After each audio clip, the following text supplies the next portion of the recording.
In the late 1800s, Thomas Otto and his family moved into a mansion at the corner of Eaton and Simonton Streets in Key West, Florida, now known as the Artist House.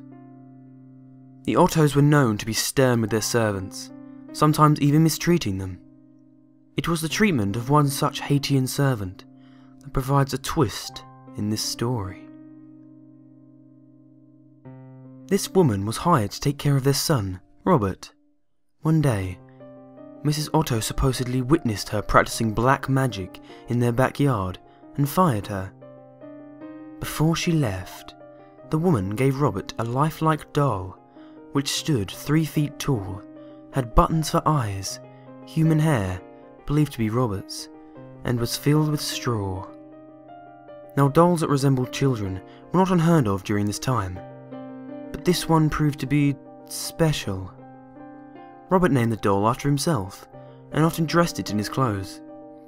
Robert the doll became his trustworthy companion. He took it with him on shopping trips into town. The doll had a seat at the dining table, where Robert would sneak it bites of food when his parents weren't looking. Robert would even be tucked into bed with the boy at night. Soon, this innocent relationship took on a strange nature.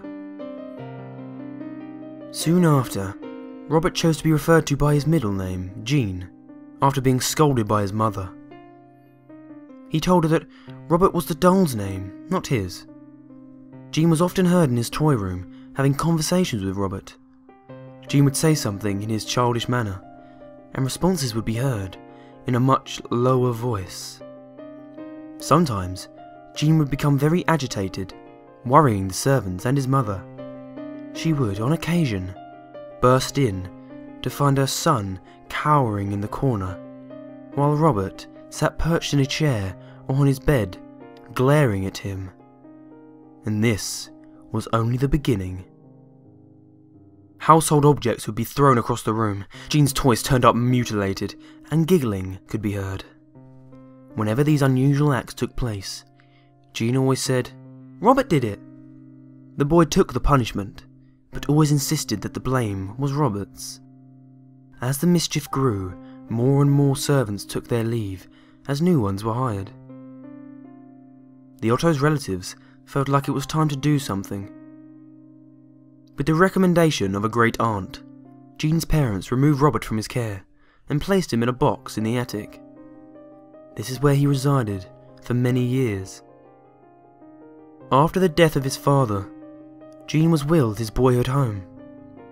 He decided to live there in the Victorian mansion with his new wife.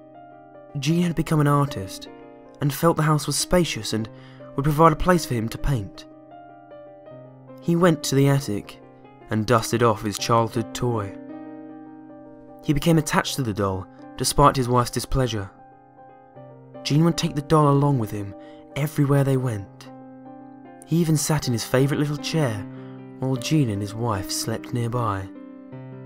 The turret room became Robert's domain after Mrs. Otto moved him back to the attic. Their marriage slowly became sour until Mrs. Otto supposedly went insane and died of unknown reasons. Jean followed soon behind. Robert supposedly attacked people, sometimes locking them in the attic. People who passed by claimed to hear evil laughter coming from the turret room. For some time, Robert remained in the empty house by himself, until a new family purchased the mansion and restored it. The doll was once again moved to the attic. This pleased it as much as the last time. The doll was often found throughout the house. On one certain night, Robert was found at the foot of the owner's bed, giggling, with a kitchen knife in hand. This was enough to send them fleeing from the home. Robert was later moved to the East Martello Museum in Key West, where he sits, perched in a glass box. Despite his new living quarters, the doll is believed to have not given up his menacing ways. Visitors and employees claim they have seen the doll move. His smile has been known to turn into a scowl. One employee cleaned Robert, turned off the lights and left for the night. The next day, he returned to find the lights turned on, and Robert sitting in a different position than the night before, with a fresh layer of dust on his shoes.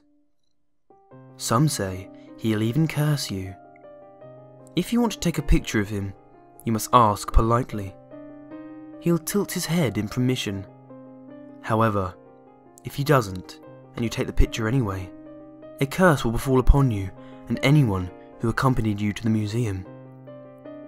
The same will happen if you make fun of him. To this day, Robert remains in the East Martello Museum in his sailor suit, clutching his stuffed lion, continuing his menacing ways.